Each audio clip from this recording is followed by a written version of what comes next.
हाती परडी कुंकू भाळी अंतरी तेवली ज्योती ग भंडाऱ्याची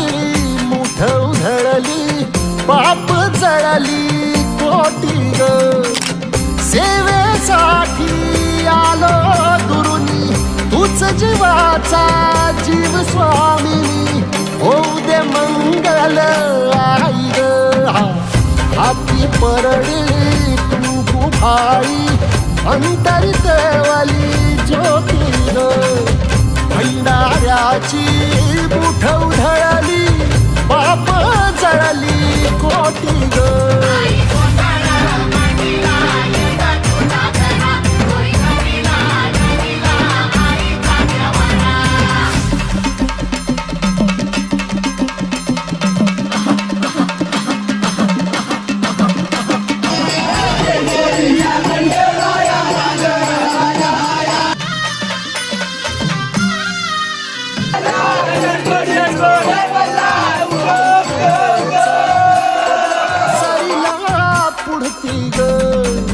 संसाराची